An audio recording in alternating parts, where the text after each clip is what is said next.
नमस्ते, आप देख रहे हैं एमडी न्यूज। एमडी न्यूज के मेट दर्शन बुलेटिन में आप सभी का स्वागत है। आज के बुलेटिन के साथ मैं हूं निशा। कोरोना महामारी का कहर पूरे देश भर में फैला हुआ है। सभी जानते हैं कि किस तरीके से कोरोना महामारी का प्रकोप फैला हुआ है और सभी इससे बहुत परेशान भी हैं। लेकिन सरकार अपना पूरा प्रयास कर रही है कि अपने पूरे देश को बचाना है, अपने मेरठ को भी हमें बचाना है। तो उसके लिए बहुत सारी गाइडलाइन तैयार की गई हैं, जो सभी को फॉलो करने के लिए कहा जा रहा है। लेकिन मैं आप लोगों से बार बार यही कहती हूँ कि बहुत से लोग अभी भी नियमों का पालन नहीं कर रहे हैं। तो आप सभी को नियमों का पालन करना है, जब भी आप अपने आप को और अपने परिवार को बचा सकेंगे। दूसरी बात मैं आपको बताती चलूं कि पुलिस अभी तक चुनावों की ड्यूटी में बिजी थी और अब पुलिस भी तत्पर आ गई है। हर मेरठ के हर चौराहे पर पुलिस अपनी ड्यूटी कर रहे हैं और लॉकडाउन में बिना फालतू बाहर घर से घूमने वालों के खिलाफ कार्रवाई की जा रही है। आज पुलिस ने डंडा भी उठा लिया। मैं आगे आपको खबर में दिखाऊंगी कि पुलिस प्रशासन किस तरीके से सतर्क हो चुका है और लॉकडाउन में बिना वजह घर से बाहर निकलने वालों, मास्क ना लगाने वाले, हेलमेट ना लगाने वालों के चालान भी काट रही है, साथ साथ सख्ती भी कर रही है।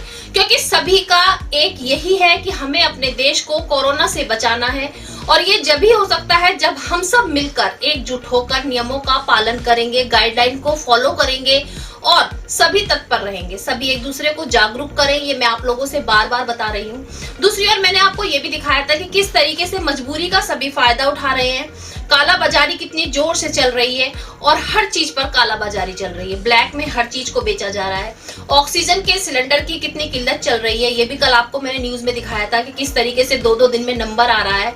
उसके बाद भी अब ठगी का नया रूप सामने आ रहा है, वो भी खबर में मैं आपको दिखाऊंगी। लेकिन थोड़ा सा बताती हूँ कि सोशल मीडिया के जरिए भी ठगी की जा रही है। उस पर नंबर दिए जा रहे हैं और नंबर पर कॉल करने के बाद ऑनलाइन पैसे ट्रांसफर करने के लिए कहा जा रहा है और सिलेंडर फिर भी नहीं मिलते। इस तरीके की बहुत सी घटनाएं सामने आ रही हैं। बहुत से ऐसे लोग हैं जो पीड़ित हैं, परेशान हैं और जिनके मरीज एडमिट हैं और जो इंजेक्शन और दवाइयों के लिए दर दर भटक भी रहे हैं। लेकिन उसमें हम सबका फर्ज यही बनता है कि उनकी मजबूरी का फायदा ना उठा करके उनके लिए एक अपना सहानुभूति का हाथ बढ़ाएं। अगर किसी को पता है सिलेंडर कहाँ मिलते हैं, किस तरीके से मिलते हैं, तो जायज रेट लेकर ही सिलेंडर दें और भी जो चीजें इंजेक्शन वगैरह हैं वो जायज रेट पर दें। किसी के साथ इस तरीके का भाव ना रखें कि केवल आज ही आपको पैसा वसूलना है, क्योंकि एक तो मरीज परेशान हो सकता है, मिडिल क्लास फैमिली के पास इतना पैसा ना हो कि वो अपने मरीज को बचा भी सके। कोरोना महामारी किसी एक व्यक्ति के लिए नहीं है, ये मैं आपको बार बार बता रही हूँ और सभी को जागरूक करने का प्रयास भी कर रही हूँ कि कोरोना महामारी वो महामारी है जो पूरे देश में फैली हुई है और किसी भी व्यक्ति को हो सकती है। इसलिए सभी कोरोना की जो गाइडलाइंस हैं उनको फॉलो करें, नियमों का पालन करें। सरकार द्वारा जो लॉकडाउन लगाया गया है उस लॉकडाउन में यदि आपको जरूरत हो तभी घर से बाहर निकलें, अन्यथा घर में ही रहें। MD paramedical and hotel management institute Bharat सरकार द्वारा मान्यता प्राप्त। छात्र छात्राओं के उज्जवल भविष्य के लिए paramedical diploma degree certificate course, hotel management diploma degree course प्रवेश प्रारंभ। Shraddhapuri, Kankarkhera, Meerut. MD paramedical and hotel management institute लाया है एक ही छत के नीचे छात्र छात्राओं का उज्जवल भविष्य। Hotel management diploma degree course व nursing, dental, first aid, lab, OT, x-ray diploma degree course. Shraddhapuri, Kankarkhera, Meerut. 9760141320। आज के समाचारों के प्रायोजक हैं खेमचंद पहलवान, पूर्व सदस्य Uttar Pradesh Congress committee. Arvind Kumar Gupta, Marwari Bhoj, metro plaza, Delhi road, Meerut. Doctor Bina Rani Agrawal, समाज। दिन भर की खबरों को विस्तार से जानने से पहले अब नजर डालते हैं आज की हेडलाइंस पर। कोरोना महामारी का आंकड़ा हो रहा है धीरे धीरे कम। शासन प्रशासन सभी को बचाने के लिए कर रहे हैं पूर्ण रूप से प्रयास। मरने वालों के आंकड़ों पर अभी नहीं लग रही रोक। ठीक होने वालों की संख्या बढ़ रही है तेजी से। उत्तर प्रदेश में हो रही शराब की बिक्री को हाई कोर्ट यूपी सरकार ने लिया आड़े हाथों। कहा जब तक रहेगा लॉकडाउन शराब की दुकानें रहेंगी बंद। चोरी से शराब बेचने की सूचना पर ठेके के स्वामी के खिलाफ कार्रवाई कर लाइसेंस किया जाएगा निरस्त। कोरोना के लगातार बढ़ते प्रकोप के कारण हाई कोर्ट के निर्देश 250 विचाराधीन व 70 सजायाफ्ता बंदियों को भेजा जा रहा है 2 महीने की अंतरिम जमानत व पैरोल पर। कोरोना के बढ़ते प्रकोप को रोकने के लिए लगाया गया लॉकडाउन, लेकिन कुछ लोग अभी भी नहीं आ रहे बाज, नहीं कर रहे नियमों का पालन। आज लॉकडाउन का पालन कराने के लिए पुलिस ने उठाया डंडा। ऑक्सीजन सिलेंडर को लेकर चल रही कालाबाजारी अब ले चुकी सोशल मीडिया के द्वारा ठगी का रूप। आज देलीगेट थाना क्षेत्र में ठगी का शिकार हुए एक पीड़ित ने दी जानकारी, कराई FIR। पीड़ित ने कहा, आप सब भी रहे सतर्क। पंचायत चुनाव खत्म होते ही पुलिसकर्मी कोरोना की चपेट में। पूरे उत्तर प्रदेश से आ रही है पुलिसकर्मियों के कोरोना की चपेट में आने की सूचना। 126 पुलिसकर्मी अब तक मिले कोरोना पॉजिटिव। पुलिस महकमे में मची खलबली। खैरनगर दवाइयों के गोदाम में शॉर्ट सर्किट से लगी अचानक आग। मौके पर पहुंची पुलिस व दमकल की गाड़ियां। काफी मशक्कत के बाद आग पर पाया काबू। थाना कोतवाली क्षेत्र में एक पीड़ित मां अपनी नाबालिग बच्ची को लेकर पहुंची थाने। पड़ोस में ही रहने वाले एक युवक पर बच्ची को उठाकर ले जाने का लगाया आरोप। आरोपी युवक के खिलाफ रिपोर्ट कराई दर्ज। भारत में कोरोना महामारी के निरंतर बढ़ते प्रकोप को देखते हुए आज भाजपा नेता गोपाल शर्मा ने विश्वामित्र तपोभूमि तीर्थ गगोल में शिवदास जी महाराज से कोरोना महामारी के अंत के लिए कराया विशेष यज्ञ। नियमों का पालन करते हुए सभी देवी देवताओं की जय घोष कर की गई आरती व सभी ने किया प्रसाद ग्रहण। अब खबरें विस्तार से। अभी तक लॉकडाउन लगा हुआ था, अब 2 दिन का लॉकडाउन और बढ़ा दिया गया है और फ्राइडे, सैटरडे, संडे तो लॉकडाउन रहता ही है। मंडे जो है लॉकडाउन खुलेगा, लेकिन लॉकडाउन लगाने का भी अपना एक मकसद है कि कोरोना महामारी से बचाव किया जा सके, ताकि कोरोना की जो चैन बन रही है उसको तोड़ा जा सके। लॉकडाउन के नियमों का पालन कराने के लिए अब पुलिस प्रशासन भी पूरी तरीके से अलर्ट हो चुका है। मेरठ के जगह जगह चौराहों पर पुलिस बैठ चुकी है और बिना वजह आने जाने वालों के चालान काट रही है। आज तो पुलिस ने लाठीचार्ज भी कर दिया। हमारे मेरठ दर्शन की टीम ने कुछ नजारे कैमरे में भी कैद किए कि किस तरीके से जो बिना वजह घर से बाहर घूम रहे थे, पुलिस प्रशासन सतर्क हुआ और लाठीचार्ज किया। मैं आपको बताती चलूं कि पुलिस की सख्ती से आप लोग नियमों का पालन क्यों कर रहे हैं। यदि आप लोग अपनी मर्जी से, अपनी इच्छा से जो है नियमों का पालन करेंगे तो कोरोना महामारी को हम एकजुट होकर हरा सकेंगे।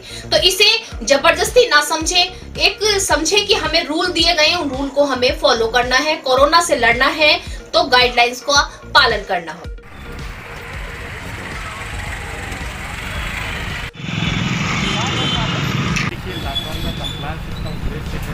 अनावश्यक रूप से बाहर निकल रहे हैं उनके खिलाफ भी कार्रवाई करना है और मोदी है पुलिस की शक्ति का भी इनको एहसास दिलाना है। तो इसलिए आज बैरियर लगाकर उस पर ट्रेनिंग कराई जा रही है। आगे आप लोग सड़क पर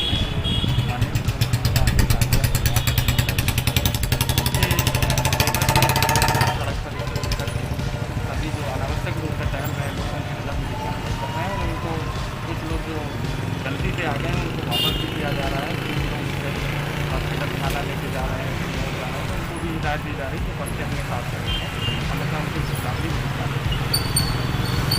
कोरोना महामारी में सबसे ज्यादा जो किल्लत हो रही है ऑक्सीजन के सिलेंडर की हो रही है। जी हाँ, ऑक्सीजन लेवल डाउन हो रहा है, जिसके लिए ऑक्सीजन सिलेंडर की बहुत ज्यादा जरूरत पड़ रही है और ऑक्सीजन सिलेंडर ब्लैक में मिल रहे हैं और बहुत सी जगहों पर तो मिल ही नहीं रहे हैं। अस्पतालों में भी सिलेंडर की बहुत कमी बताई जा रही थी, लेकिन अब धीरे धीरे पूर्ति की जा रही है। कल मैंने आपको बताया कि अग्रवाल एजेंसी पर डीएम ने कहा है कि वहां से हम गैस जो है ऑक्सीजन सिलेंडर ला सकते हैं, लेकिन वहां भी 2-2 दिन में नंबर आ रहा है। लेकिन अब दूसरा नजारा सामने आया कि सोशल मीडिया के जरिए ठगी का व्यापार शुरू कर दिया गया है। ऑक्सीजन सिलेंडर देने के लिए ऑनलाइन पैसे ट्रांसफर कराए जा रहे हैं और सिलेंडर भी नहीं भेजे जा रहे। आज एक ठगी से पीड़ित व्यक्ति देलीगेट थाने पहुंचा, उन्होंने कंप्लेंट कराई और उन्होंने सभी जनता से अपील भी की। उन्होंने बताया कि किस तरीके से उनके साथ ठगी हुई। उनका कहना था कि उनके परिवार में किसी एक व्यक्ति की हालत सीरियस थी, जिसके लिए ऑक्सीजन चाहिए था। ऑक्सीजन न मिलने के कारण उन्होंने एफबी पर सर्च किया। एफबी पर उन्हें कुछ नंबर मिले, उस नंबर पर उन्होंने बात की। बात करने के बाद वहां से 1200 रुपए एक सिलेंडर की रिफिलिंग के बारे में कहा जाता है। एक सिलेंडर देने के लिए उन्होंने 3 सिलेंडर की बुकिंग की, ऑनलाइन पैसे ट्रांसफर किए, लेकिन सिलेंडर नहीं पहुंचे। जब काफी देर तक सिलेंडर नहीं पहुंचे तो उनको लगा कि उनके साथ ठगी की गई है। उन्होंने इसकी जानकारी देलीगेट थाने में दी। लेकिन मैं आप लोगों से कहूं कि एक तो मजबूरी, ऑक्सीजन की किल्लत, ऊपर से इस तरीके का ठगी का व्यापार भी शुरू हो चुका है। कल शाम हमारे एक अजीज़ को बहुत सख्त ज़रूरत थी ऑक्सीजन की।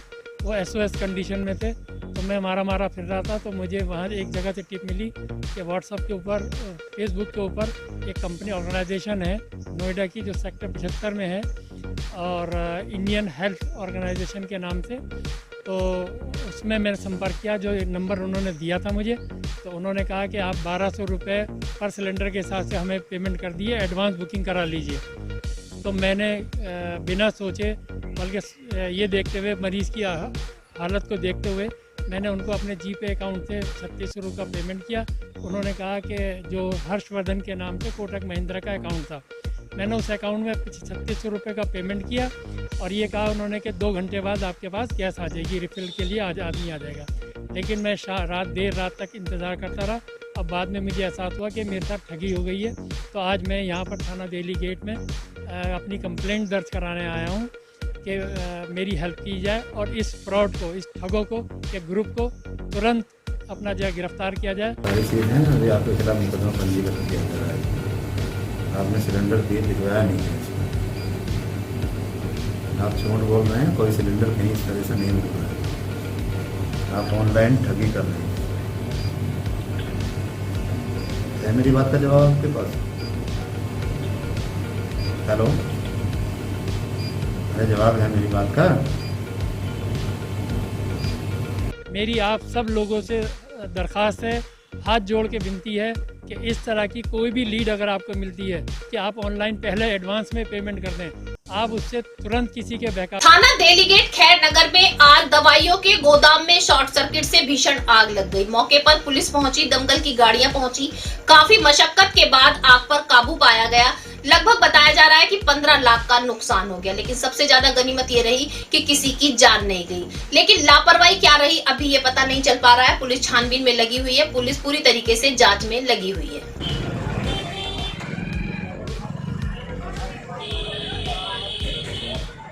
अब मैं आपको बताती चलूं कि जिस खबर से शायद हमें थोड़ी राहत मिलेगी। अभी तक सबकी ये शिकायत थी कि लॉकडाउन लगा हुआ है, लेकिन शराब के ठेके खुले हुए हैं और काफी भीड़ वहां पर नजर आ रही है, और लॉकडाउन के नियमों की धज्जियां भी उड़ रही थी। लेकिन आज हाई कोर्ट ने आदेश दे दिए हैं कि जब तक लॉकडाउन रहेगा, शराब के ठेके भी बंद रहेंगे। कोई भी बिक्री केंद्र, यदि किसी भी शराब के ठेके से कोई भी व्यक्ति शराब खरीदता हुआ या बेचता हुआ नजर आया तो उसके खिलाफ कार्रवाई भी होगी। यहाँ तक कि उसका जो ठेका होगा उसके खिलाफ कार्रवाई की जाएगी और उसको सील भी कर दिया जाएगा। तो आप देख सकते हैं कि सरकार हर वो प्रयास कर रही है, हर वो कदम उठा रही है कि जिससे कोरोना महामारी को रोका जा सके। कोरोना महामारी के प्रकोप को देखते हुए हाईकोर्ट ने आदेश दिए हैं कि जेल से 320 बंदियों को छोड़ा जा रहा है। जी हाँ, मैं आपको बताती चलूं, जिसमें 250 महिलाएं हैं और 70 पुरुष हैं जो 7 साल से सजा काट रहे हैं, और कुछ ऐसी गर्भवती महिलाएं हैं जिन्होंने बच्चों को जेल में ही जन्म दिया और उनके बच्चे भी वहीं पल रहे हैं। उनको 2 महीने के पैरोल पर छोड़ा जा रहा है। पिछली बार भी जब लॉकडाउन लगा था तब भी कुछ कैदियों को इसी तरीके से छोड़ा गया था। 2 महीने के बाद उनको वापस जेल में बुलाया जाएगा।